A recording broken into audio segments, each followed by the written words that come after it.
Hi, everybody. Felesha Love on the Felesha Love Show. I thought I would give you guys an update on what's going on with the I-85 fire and bridge collapse.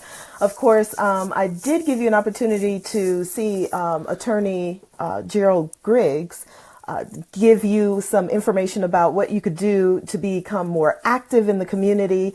And I actually have him online now. Yay! So, Attorney Griggs, how are you?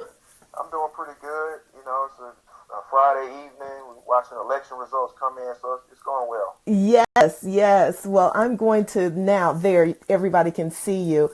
Can you give us the update on what happened with Ellaby's case? Today he had his arraignment, and I think it went very well. The courtroom was packed as well, over 150 people in the courtroom supporting him.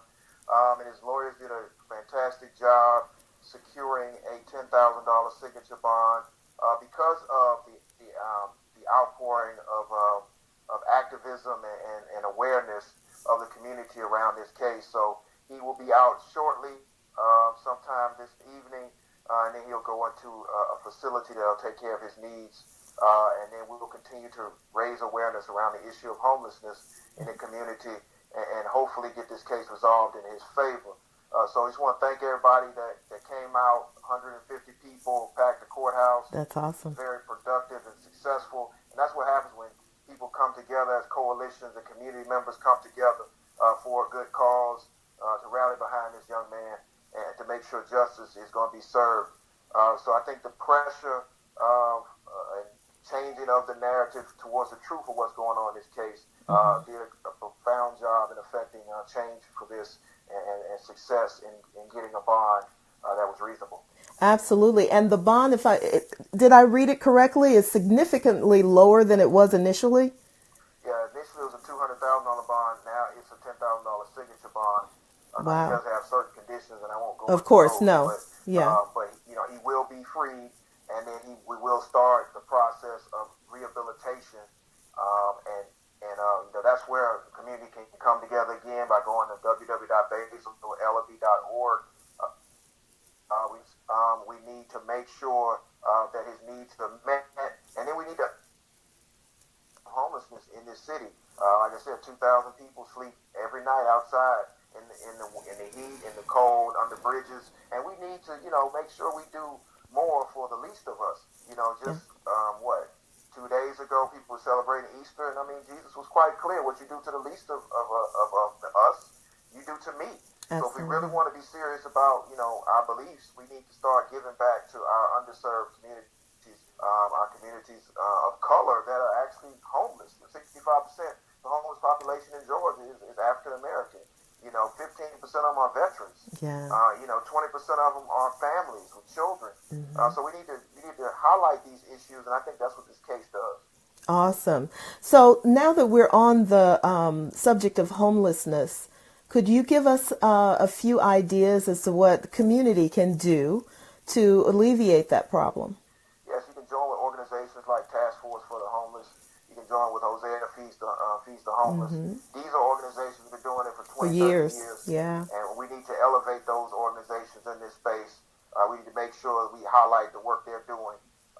We at the NAACP are firmly behind those organizations and supporting them and supporting the other organizations in the coalition. And it's time for us as concerned community leaders and community people to elevate these voices. Rise Up Georgia is doing a great job. ATL is ready. The young people and millennials are doing great things. So we as citizens in a city that says we're too busy to hate need to show that we are too busy to hate by wrapping our arms around people like Mr. Ellaby and those that he represents. He's now the face of this, and we need to make sure that face is going to be a rejuvenated face, a revitalized face, and we as Atlantans can say we dealt with the issue of homelessness, we dealt with the issue of joblessness, we dealt with the issue of chemical addictive behavior, and we also dealt with the housing crisis that's here. Well, I know that we can't talk much about this case, so I'm going to switch gears. For those of you who are not familiar with what's going on.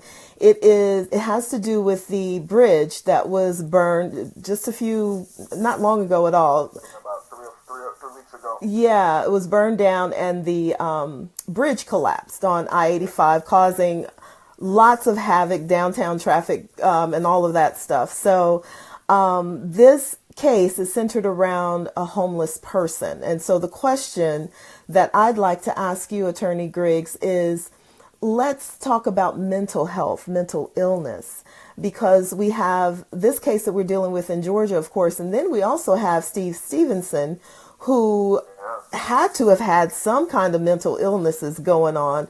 Anytime you commit a crime on Facebook Live, and then, I think they found him at McDonald's, and then he committed suicide. Is that correct? Yeah, in Erie, Pennsylvania. Yes, that's correct. Yeah. And so there has to be some issues that have been addressed with the issue of mental health, especially mental health issues in the Black community. I know it's kind of taboo to talk about mental health issues and needing to get mental health treatment in the African American community, but we need to have that real conversation. We need to get over it. The Mr. Stevens situation in Cleveland has touched so many people. It's so heartbreaking what happened to Mr. Godwin and his family. I actually posted something on Twitter, and his one of his children reached back out to me because I was saying, don't post the video. Yes. She reached out to me, and you understand how small the world is becoming because of social media. And we need to address these underlying issues. I'm sure that there was some sign of mental health crisis with Mr. Stevens before he went on the rampage where he at least killed one person. He may have killed more. So we need to use the tools of social media for good, and that's to amplify these issues and rally around organizations that are doing work in this space. There are a lot of and organizations that need help, that need volunteers, that need funding in our community, that we can use that case, and of course Mr. Ellerby's case, to underscore the need in our community. Because, listen, we all are just one job loss or one relationship loss away from maybe suffering the same type of mental break that happened to Mr. Stevens. But we need to wrap our arms around these problems. We need our politicians to step forward and stop talking about health care and providing health care, the services for mental health issues. Absolutely. So I think these cases are underscoring that. And it shouldn't take a high-profile case where the country's talking about it for us to address these issues, because it could have been easily addressed a long time ago. So I think what we need to do, we need to, one, hold ourselves accountable for not talking about these situations. When we get around the dinner table, when we're watching TV or we're doing something else, take some time out and talk with your family members. Right. See what's really going on. And then, two, talking with our elected officials. Like I said, we got an election going on right now. We got for Congress coming in. People, we need to take this stuff seriously. Right. We need to make sure that we amplify our voices, not only at the ballot box, but at the town hall meetings, at the government meetings, at the votes that they're having, because they really don't believe you're engaged in the political process. And the political process drives policy, it drives funding. We need more funding, but the only way we're going to get that funding and get those programs is we amplify our voices in these spaces and tell these politicians that we're tired of business as usual. We want them to do their job, and if they're not going to do their job, we're going to put somebody in there that will do their job. So I think that's what we can do, and I think it's on platforms like this. Mainstream media is not going to talk about the real issues. They're going to gloss over it. But we all have this tool.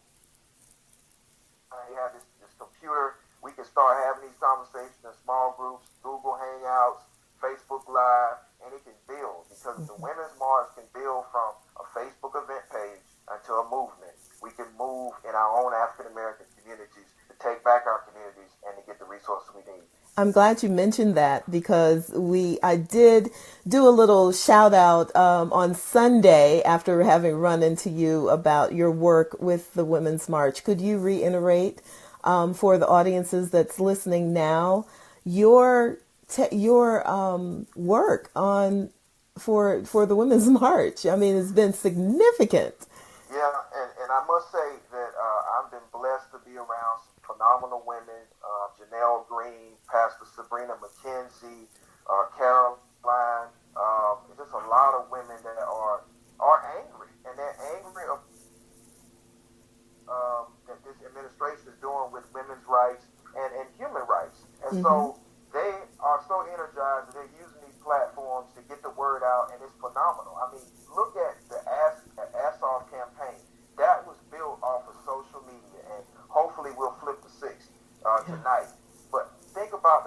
can do, if a Facebook event page, a Facebook posting can lead to the women's movement, what much more we can do with issues in the African American community. If Black Lives Matter can be born from a hashtag and turn a hashtag into a movement, if we can stop posting about insignificant things. Now, I mean, I've come to like watching a little bit of Love and Hip Hop, but that don't need to be trending. And it doesn't have to be real life. Trending. Yeah. What are we going to do about Basil Ellerby? What are we going to do about homelessness? What are we going to do about the rollback of economic justice and housing justice in Atlanta? What are we going to do about our schools? And what are we going to do about our community and our families? If we can post about that, we can actually get more people to engage around these issues. And I'm challenging everybody within the sound of this posting. Yes. Start posting on the things that are important. Because exactly. This tool, Black people, African American, people of color are 3 to 4 times more represented on this tool than anywhere else. If the Beehive can support Beyonce, and I love Beyonce's music, but if we can have a Beehive moment where we say, look, we're taking back our communities, we're having ownership in our communities, we're going to hold our elected officials responsible, and if they don't do what they need to do, we're going to take back and own our community. Imagine what we can do. If we can have a movement in Atlanta that brought 65,000 people on board to a march, if we can bring 300,000 people to Washington, D.C. with a tweet, right? We are already far ahead of where the civil rights movement was. It took weeks and months and years to plan those marches. Yes. Now we can do it in 3 to 4 weeks or 3 or 4 months. That's awesome, people. Now you just got to use that platform for good and not for evil. Exactly. You said it.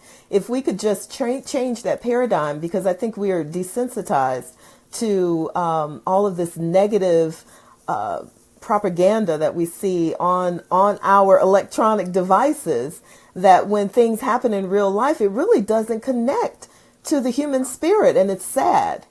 It's really sad. I think we're on the cusp of a change, and what it takes is people to recognize the power that's in their own hands. Yeah. You know, life and death is in the power of the tongue. The scripture teaches us that. Well, now the tongue can be amplified to millions and millions of people. To make a difference. A Facebook share, a post. Absolutely. You can change the world. Now, you also have to post it and go out and do some things. You can't be like Sky on Saturday. Yeah. That's all it's.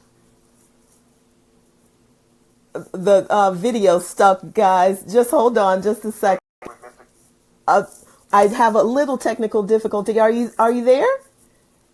He will be here. He'll be back in a moment. I think sometimes. Oh, there he is. I see him smiling.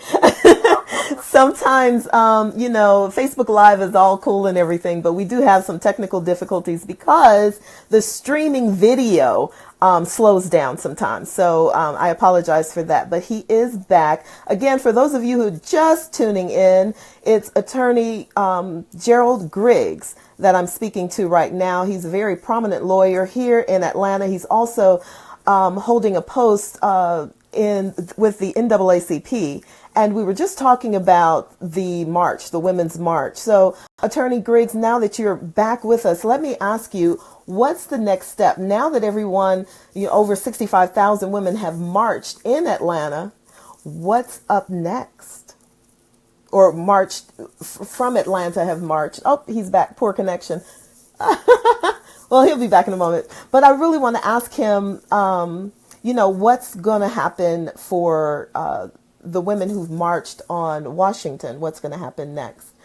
Okay. I hear you. So you go ahead. You can talk. Yeah, I can hear you, but I can't see you yet. But go ahead and answer. Another march that's coming up Saturday is the March for Science, and we fully expect 8,000 people to come to Canlan Park at noon.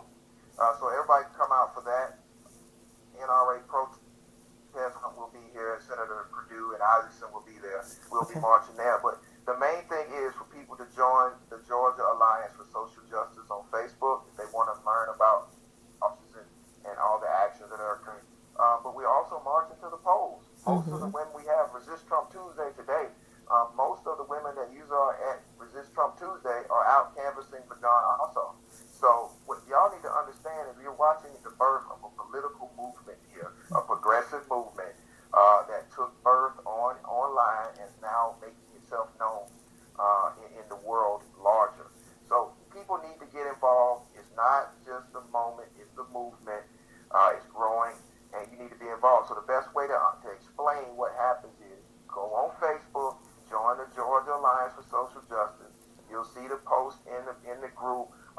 next actions that are leading towards change. We're holding our politicians accountable at town halls and at the voting booths and at all of the city hall meetings, city hall votes, the state legislature when it's back in session, all those committee hearings, and then ultimately when they make votes, because politics is going to change. And so what you need to understand is, if you don't understand politics, you don't understand power. But power comes from the people, and people vote. So we are engaging the voters. You guys need to get active because that causes change. Again, we saw that today in court with Basil Elliott. 150 people showed up. The judge and the prosecutor, because of the great work of the legal team, decided to go a different way. And so we're going to continue to put that pressure on. We're going to continue to put that pressure through the events of the Georgia Alliance for Social Justice, and ultimately we're going to do what the NAACP always does. It's going to cause a little bit of good trouble. y'all need to get into some good trouble and join us so we can make change and make Georgia a new Georgia. I love it. Now, Attorney Griggs, I do have viewers from other cities as well. What would you say to those across the country that are watching this? What I would say is the only difference between you and your city and what's going on here in Atlanta is one or two people decide they've had enough and they're going to use their social platform to cause change. So all you got to do is put some action behind the tweets, action behind the posts, action behind the shares. There's an organization in your town, and if there's not one, you create one. Yeah. Because, I talked to Reverend Dr. C.T. Vivian a long time ago, probably about 6 years ago, and I asked him, I said, well, why was the civil rights movement so successful? And he said, well, in a room full of 12 people, we decided that we were not going to stop. And we were going to do everything we needed to make it happen. Well, we got way more than 12 people right now. It's more than 12 people in your town.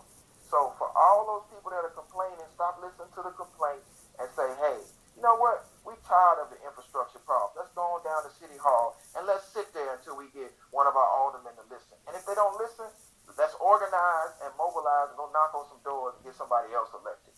Let's make sure that we show up at every single meeting and understand the political rhetoric they're selling us, because we realize that nothing's happening. And once we understand that political rhetoric and they're not saying anything that's productive, okay, now I see what you're doing. You're just talking. Right. So I think that's the key. So what I would say to those people to do is, after you listen to this post, decide what your biggest issues are, whether it's education, whether it's jobs, whether it's mental health, availability of funds, and then figure out who are the stakeholders I need to talk to. If I need to go on down to the bank and say, why won't you give me a loan? And they say, I'm not going to give you a loan. Okay, I'm going to sit out in front of this bank until you give me a loan. You'll be amazed what you might get accomplished. Right. Exactly. Join your local NAACP. Join your local Black Lives Matter. Or start your own organization. Join your local Indivisible group. Indivisible is the name of the resistance. Okay? You see all these women marching. You see all these protests. The group is called Indivisible. Okay, start one of your own. It's a huddle group, 6 people, plan something. Go talk to a city councilman. Go talk to your mayor. They work for you, and hold them accountable. Now, I have heard both you and also John Lewis mention good trouble. I want you to take a moment to explain to those who are listening and those who, feel the urge to resist what good trouble means. Good trouble means, and man, it was phenomenal to be able to meet John Lewis, but then to be able to march with John Lewis. That was a lifelong accomplishment. Yeah. But he said to me, I was 13 years old when I decided that I wanted to go read in a library. And so I walked on down to the library and tried to get a library card. They told me that I couldn't get a library card. So I went back and got 5 or 6 of my friends, and we walked back into that library, and we had a sit-in. We decided. At 13. He was at 13 years old. Wow. That was his first protest. Good trouble means, under the law, you have a right to raise your grievances against your government. It's a First Amendment right. The right to assembly and the right to protest. Good trouble means sometimes you got to protest. Whether it means it's peaceful protest by sitting down, whether it's getting on your keyboard and writing letters, or making phone calls, or ultimately showing up. Now, good trouble is sometimes in order to have things accomplished, you got to get in the way. So sometimes you got to get in the way. Now, I'm an attorney. I don't advocate for you breaking the law. But what I do know is that Dr. King was one of the greatest persons to use civil disobedience. And civil disobedience can happen in many ways. Some of us are not built to go to jail. Right. I'm not built to go to jail. Right. But what I am built to do is go fight in that courtroom for those rights that we were given from our forefathers. Now, some of us had to fight, and even to this day, to get those rights. And we're going to continue to fight for them. So, good trouble, hey, if you see a problem, if the whole trash man ain't picking up the trash, go talk to the supervisor. If your mayor is taking money, go talk to the newspaper. Go talk to the mayor. Go do something. But you got to put one foot in front of the other and go deal with that problem. So that's good trouble. I love it. I love it. Attorney Griggs, thank you so much. Thanks for the work that you do, of course, for the city of Atlanta, and what you're doing around the country is significant, because I know you are a powerhouse. And, you know, I have to say that at one point in my life, I really did not feel that attorneys were for the people. I really felt that, you know, if you got into trouble, they would just kind of, you know, give you away to the best bidder, or to save their own lives. I have never seen, and I'm so grateful to have an opportunity to do this, I have never seen an attorney go as hard for his community and for his people than I have with you. So hats off to you. Thank you. And I want everybody to understand something. I've been an attorney for 12 years. I've been an African-American male for 30 years. I love it. Yes. Okay. So I'm never going to forget that I was born on Peachtree, that my daddy was born in Grady, that my granddaddy was born in Atlanta. I know where I come from. And I love my fellow members of the bar. There are a lot of lawyers out here that are fighters. And I love that. But we need to raise a generation of new fighters. Yeah. You know, I'm an attorney, but I call myself a justice fighter, because I saw two great African-American men do some phenomenal things. One of them was Dr. Martin Luther King. He's a drum major for justice. And the other was Johnny Cochran.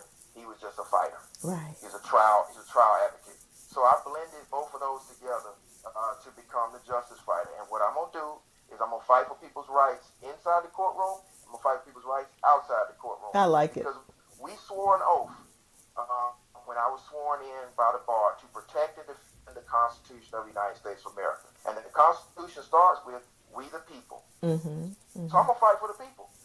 I love it. One person at a time. So there are a lot of other attorneys like me.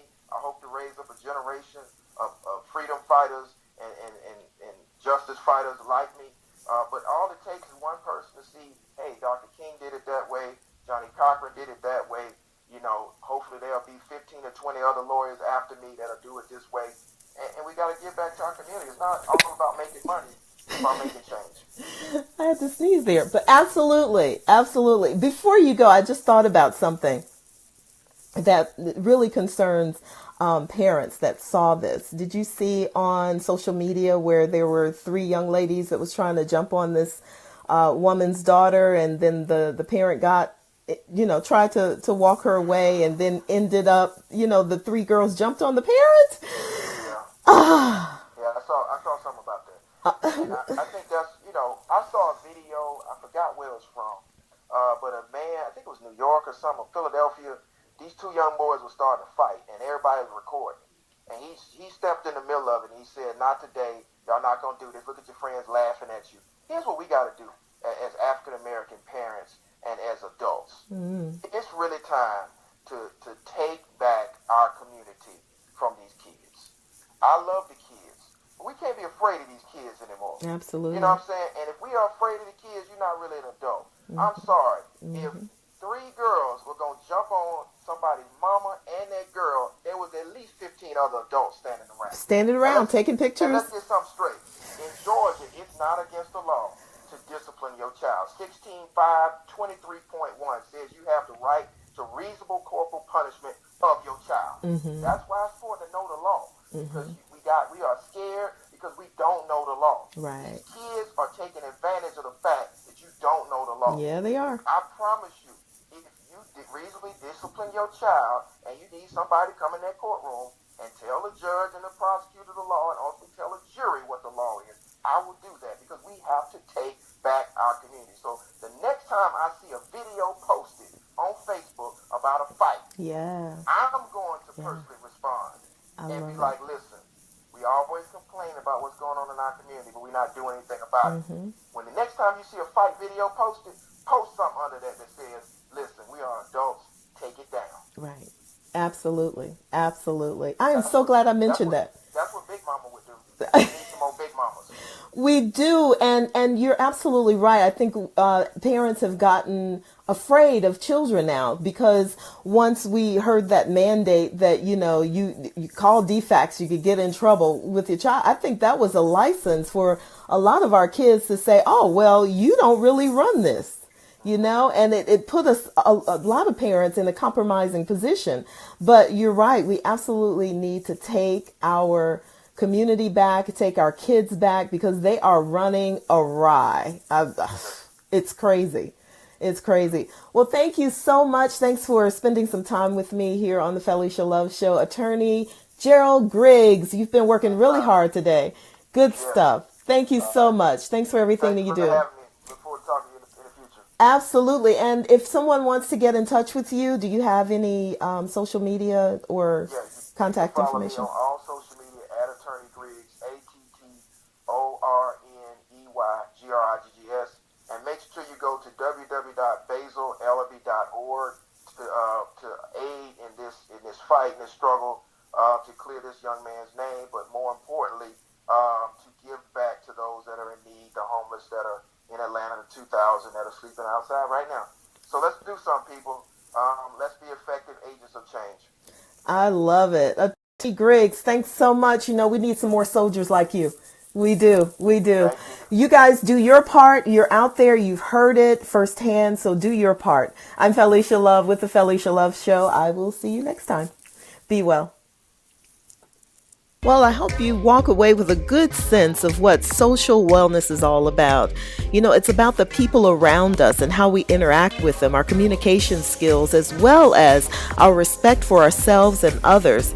And you know what? It's also our job to build healthy support systems, and that includes our support systems at home as well as in our community. Dorothy Height says it best.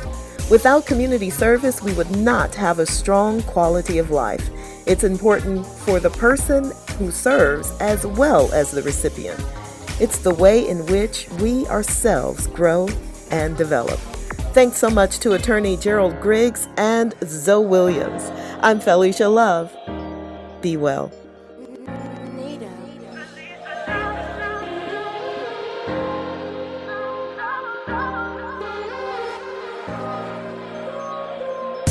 Standing tall when she's knocked down. Living life with wisdom and power. She's the change on your airwaves. Tune in, she got something to say. Yeah. Felesha Love.